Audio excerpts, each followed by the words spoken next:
Jenom jo, crossfit je nejlepší, děláš crossfit, jo, crossfit, prostě crossfit. Ten čurák, co to mele prostě, jako jak si to dovoluje, jako vůbec hodnotit. Sadulájev je jako to je nedotknutelný jako sportovec, jo. Já nemůžu říct, že to je špatný. Proč ne na nějakou kondici ramen nebo tak? Představte si třeba dělat Carlose Vémolu i do Portal.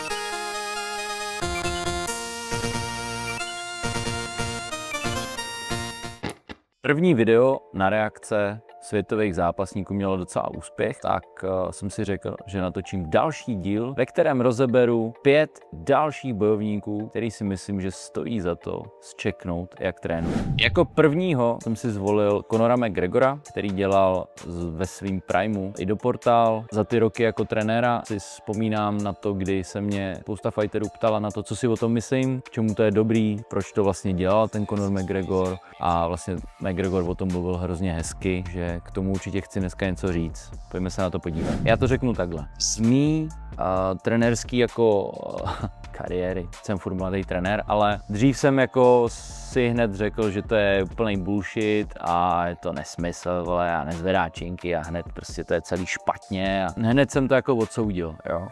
Ale v průběhu let samozřejmě jsem pochopil, že nic není černý ani bílý v tom trénování, tak se snažím hledat hodně fluidní pohyb u těch sportovců a přirozený pohyb. Ale když jako na to koukám, tak se mi to líbí se mi i do Portal. Myslím si, že i do Portal není pro všechny, myslím si, že to bude pro trošku lidi, ne, dělám si srandu. Musí na to ty lidi být podle mě trošku i založení, dělat takový EZO věci, ale v závěru dne se mi to jako líbí. Líbí se mi, že se snaží rozhýbat to tělo a v rámci nějakého warm-upu mi to dává fakt smysl. Jo, líbí se mi to. To představte si třeba dělat Carlose Vémolu i do Portal. Tohle by bylo dobrý, kdyby dělal Carlos. Nebo tu otočku, kdyby udělal Carlos. Takže já bych to uvedl na pravou míru s tím i do Portalem. Za ty roky, tak jak to já teď vnímám, tak jak jsem se jako vyvinul jako trenér, tak si myslím, že i do Portal je skvělý jako warm-up, jako doplněk, třeba před tréninkem, nebo klidně i v rámci nějaký aktivní regenerace. Ale fakt vidím velký benefit mi přijde jako v tom warm-upu, jo? Že je tam nějaká mobilita, nějaká forma hry, vnímání svého těla, propriocepce. Líbí se mi to jako, jo. Už jsem se setkal s tím, že se mě na to ptal třeba fighter, který studoval, do toho pracoval a byl vůbec rád, že stíhal chodit na trénink jako thaiboxu a do toho třeba jednou týdně ke mně na silový trénink a ptal se mě, jestli nemá ještě třeba jedenkrát týdně chodit někam, dojíždět, prostě dělat i do Portal, jo. To je prostě to, že vše záleží na kontextu. V tomhle případě za mě je bullshit někam dojíždět, pokud by to nebylo třeba jenom jednou, aby se něco naučil, přímo pro něj jako warm-up, že by si sám pak dělal třeba před tréninkem. V tom nevidím vůbec nic špatného, ale za mě investovat 1 hodinu týdně toho, že prostě pojedu někam a budu se tam prostě hejbat před tyčí a nějak se kroutit, nedává mi to moc smysl, jo, v tomhle kontextu. Takže vždycky záleží jako na kontextu toho, jak to ten člověk jako vnímá. Protože co já jsem slyšel a pochopil jsem tak, je to, že ten instruktor toho i do Portalu dojížděl za Conorem před každým tréninkem a Conor nikam nemusel dojíždět nějaký vzdálenosti, aby dělal prostě hodinu i do Portal. Nezasahovalo mu to vlastně do těch jeho skills tréninku jako takových, jo. I když je to v podstatě jako člověk, který měl neomezenou možnost v podstatě v toho trénování. V té době, když byl s i do Portalem, tak už jako nemusel chodit někam do práce a už se věnoval čistě jenom tomu sportu a řešil víceméně jenom spánek, jídlo a trénink. V toho kontextu pro něj před tréninkem, když za ním přijel, mi to dává smysl, ale aby investoval ten čas týdně, třeba 2 hodiny týdně čistě, že by někam dojížděl a dělal i do Portal v dlouhodobém kontextu, jeho kariéry mi nedává prostě smysl. V rámci nějakého rozhejbání, nějaký aktivace před tréninkem. Bomba, líbí se mi to. Tak, dalšího, tady máme Tonyho Fergusona, ten byl na vyžádání a upřímně jsem se jako zasmál, protože vím, že dlouhodobě jako je to takový kontroverzní, tak trénuje a přiznám se, že já jsem viděl jedno video nějakého kruháče, co dělal, ale nemůžu to video už najít, tak si projedeme, co má na YouTube dostupný. Vím, že teď poslední měl přípravu pod tím Davidem Gogginsem, tady zrovna zvrací. Jo, David Goggins hecuje, tady dělají nějaký bodyweight výpady, asi good. Hodně jako takový kondiční, no. hodně na morál. Co si o tomhle myslím? Myslím si to, že lidi, kteří se takhle připravujou, jsou prostě za mě víceméně jenom přetrénovaní. Můj osobní pohled je ten, že fighteři takovýhle kalibru, jako je Tony Ferguson, který je prostě jako totální jako válečník a kolikrát co jako přežil prostě v zápasech a jaký damage dostal, nebo i rozdal samozřejmě, tak si nemyslím, že potřebuje posouvat úplně morál. No. Tady dělá nějaký stroje, nevím, tlaky, nevím. Co já jsem viděl vždycky videa, tak na mě to působilo tak, že jako zrovna s tím Gogginsem, protože Goggins se mi zdá, že trénoval i Adesanyu, jestli se nepletu. Já nechci říct to, že prohráli vždycky zápas pod ním, to podle mě není jako jenom tohle jako měřítko, ale už jenom to, že ten Izrael Adesanya se k němu jako nevrátil, pak zpět na další přípravu, podle mě značí to, že to asi nebylo úplně good, no. Za mě je to prostě jako, že se přetrénovával zbytečně, no. Tady máme dál. No, tady dělá... Ty vole, to je dobrý. Bouncing clean and jerk. To je top. OK, tak už chápu, proč jste chtěli Toryho Fergusona. OK, to je top. Hele, může to být nějaká oscilitační metoda třeba, nebo já nevím, nebo kontrakce nějaký. No asi je to jako bullshit, no. Možná tak na zdraví ramen třeba, jako když používám Earthquake Bar se svýma lidma v rámci nějakého prehabu na ramena, ale asi ne. Ty vole, ale dobře jede. To jede hodně slušně. Lokty, tak to je top. Tohle může být dobrý třeba na propriocepci. OK. Salto vzad. Ty kokos. Jako hodně silný krk. Asi bych vám tohle nedoporučoval dělat, ale jako krk má fakt silný. Spider-Man. To je král. Hej, tak tohle chci. Ten převlek Spidermana. Kámo, viděl jsi to? Tony Ferguson máme převlek Spidermana a trénuje jako Spiderman. Kámo, to je top. To je neuvěřitelný. V té vodě to bylo dobrý, jo? To je v pohodě. Neskutečný pohyb má. Hejbe se strašně hezky. Tohle není tak špatný za mě. Není takový bullshit. Ty vole. Teď dává ty kopy, kámo, do ty pneumatiky. Ale k Tonymu Fergusonovi podle mě si těch příprav zkusil strašně moc. Podle mě bych našel i nějaký videa, kde zvedá normálně klasický trap bar, nebo benchuje, nebo dělá nějaký chyby. Nevím, co k tomu mám říct, no. Prostě to, co asi netřeba víc slov, no. To, co jsem teď viděl, tak to mi asi stačilo. No. Ale jako nemůžu říct, že všechno je úplná blbost, jo. Tady jede břicho, není špatný. Tady je zase ty vole bouncing, clean and jerk, OK. Tady nějaký posterior chain. Není špatný tohle. Ty kliky bude dělat, nebo ten druhý hold? Ty kokos, tak tohle. Wow, tak tohle bych nechtěl dělat se svým svěřencem. Třeba 2 týdny do zápasu. Představte si, kdybych to dal třeba Machovi a on by se zranil prostě.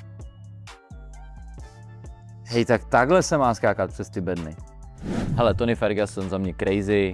Ale myslím si, že bych našel jsem určitě i věci, které nedělal úplně špatně a nebyly úplná blbost, ale samozřejmě většinou převládá asi to, že je to fakt jako crazy týpek, ale jako fighter byl neskutečný. Dalšího, koho bych chtěl rozebrat, jsou lidi z wrestlingu. A první je Sadulaev a Kyle Snyder. Každopádně, proč jsem vzal tyhle 2 příklady? Já jsem silový trenér a měl bych samozřejmě svou práci jako silového tréninku pušovat a říkat, že všichni musí zvedat a prostě kdo nezvedá je idiot a podobně. Což vlastně svým způsobem si i říkám, že ten, kdo fakt jako nevyužívá potenciál silového tréninku, tak se prostě strašně ochuzuje a je to za mě v dnešní době prostě těch informací jako hloupý, no. Je to prostě, jako, je to škoda, je to vlastně zbytečný se ochuzovat o ten potenciál z toho silového tréninku, co může přinést do toho sportu nebo pro toho sportovce. Proč jsem vzal tyhle 2 lidi jako příklad do tady tohle videa? Vždycky je dobrý být někde, jako, jak to říct, uprostřed.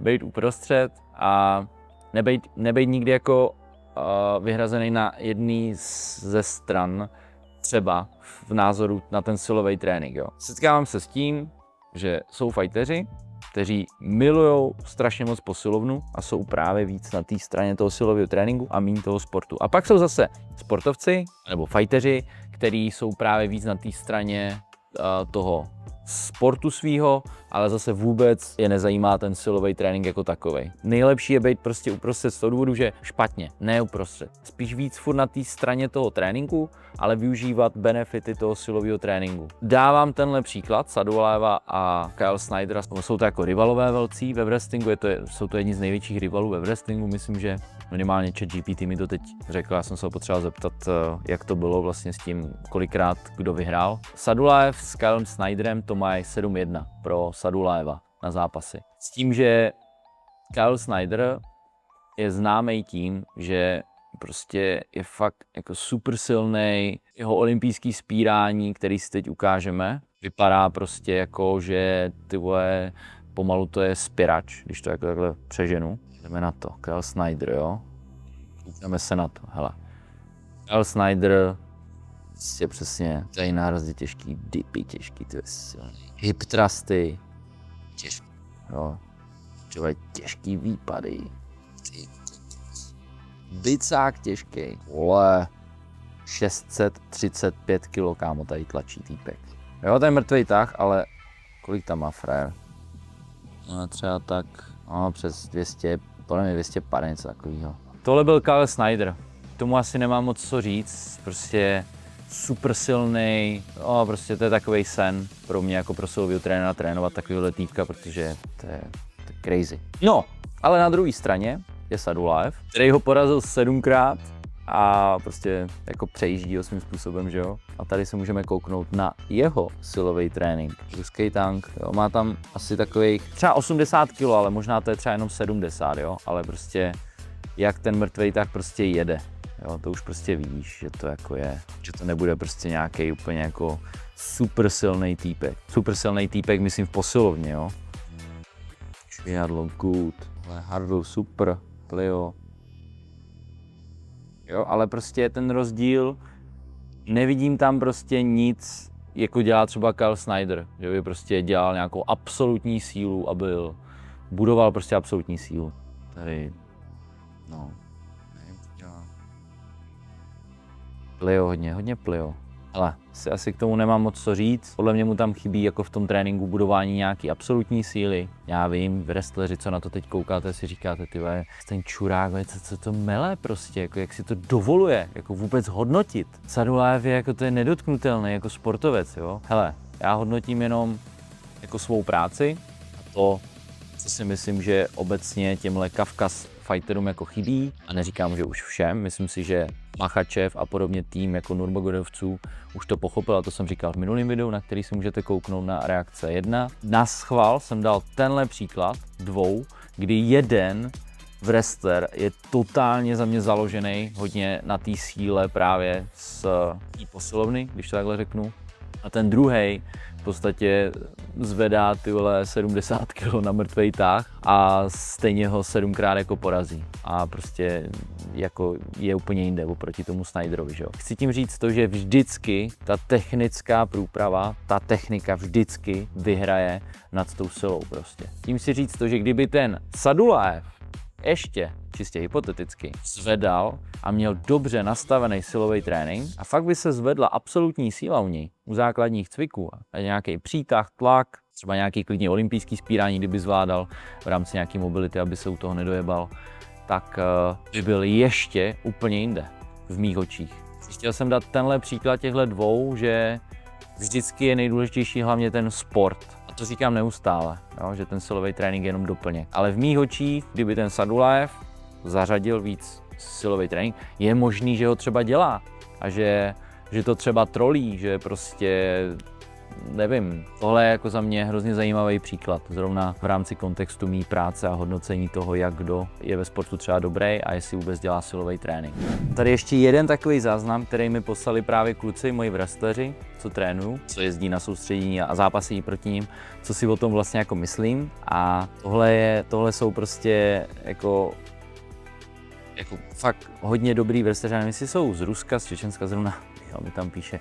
Každopádně jsou jako hodně dobrý a jsou to jako potenciálně asi jako frajeři, který budou na olympiádě. A vlastně se mě jako ptali na to, co si o tomhle cvičení já myslím. Já si prostě myslím, že to je plná kravina a je to prostě pro mě jasný důkaz toho, že pořád, no tohle je prostě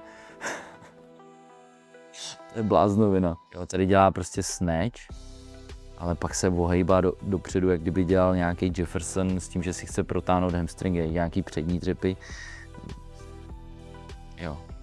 Prostě pro mě to je jenom ukázka toho, že pořád v tom Kavkazu, tím, že tam nejsou dostatečné informace. Nedávno jsem viděl jedno video, kde vlastně jeden ten Susurkaev, myslím, že co trénuje právě u Ahmeda a v Symmetry Fitness, kde jsem byl na stáži, tak tam právě on mluví o tom, že sen vlastně každého zápasníka je odletět do Ameriky a trénovat tam, OK?